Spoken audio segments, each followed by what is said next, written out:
कोई बहुत बड़ी दिक्कत नहीं है उसमें। कल का हमारा टॉपिक जो है बहुत छोटा है, that is post transcriptional modifications. उसके बाद हम इस टॉपिक के कंसोलिडेटेड डाउट ले लेंगे। आराम से आज आप बैठो, इस चीज को सेंस करो, जो भी वीडियोस आ रही हैं उन वीडियोस को देखो, थोड़ा बहुत किसी टॉपर की कोई स्ट्रेटजी है तो उसको सीखने की कोशिश करो, कोई अच्छा पॉइंट लगे तो उठाओ, अपनी स्ट्रेटजी को पूरा चेंज मत करो। अगर आप सुबह उठते हो तो आप ये मत सोचो कि ये टॉपर तो रात में पढ़ के बना है, नहीं, आप सुबह पढ़ के भी टॉपर बन सकते हो भाई।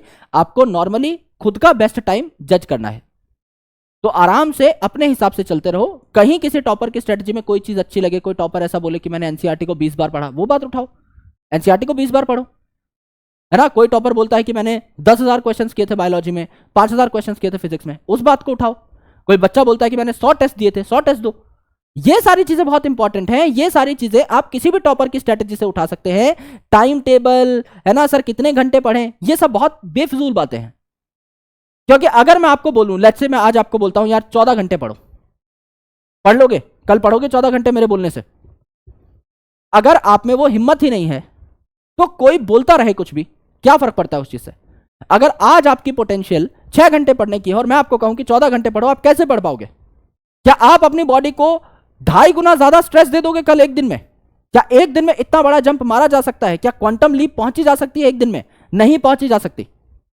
अगर आज आप 6 घंटा पढ़ रहे हो, एक हफ्ते 6 घंटा पढ़ो, उसके बाद एक हफ्ते 2 हफ्ते 7 घंटा पढ़ो, उसके बाद 1-2 हफ्ते 8 घंटा पढ़ो, आप धीरे धीरे करके 10-12 घंटे तक पहुंचेंगे। That is going to be gradual transition, और वो सस्टेनेबल होती है। आप उस चीज को रोक पाओगे अपने जीवन में।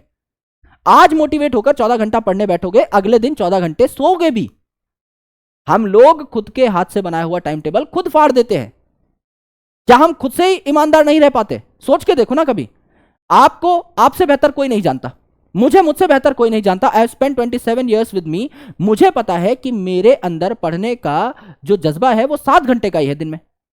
तो मैं ऐसा टाइम टेबल बनाता ही क्यों हूं कि 5 बजे वेकअप, 6 बजे मैं मेडिटेशन करूंगा, 7 बजे मैं दौड़ने जाऊंगा, 8 से 12 बजे तक मैं पढ़ूंगा, उसके बाद रात को मैं 1 बजे तक पढ़ूंगा। मैं क्यों अपने आप से सच नहीं बोल पा रहा? क्योंकि मैंने अपने आप का आंकलन नहीं किया है। I haven't evaluated my self well. You need that self analysis, you need that self evaluation. आपको समझना पड़ेगा कि आप कहां कमजोर हो, और आपको धीरे धीरे जंप्स मारनी पड़ेंगी। इसीलिए तो हर बच्चा साल में 100 टाइम टेबल बनाता है। कभी सोचा है इस बात को कि हम खुद से ही क्यों नहीं सच बोल पा रहे? क्योंकि हमने खुद को समझा नहीं है अभी। समझो, आराम से धीरे धीरे ग्रेजुअल जंप्स मारो, सस्टेनेबल जंप्स मारो, उसको अपनी जिंदगी में उतारो।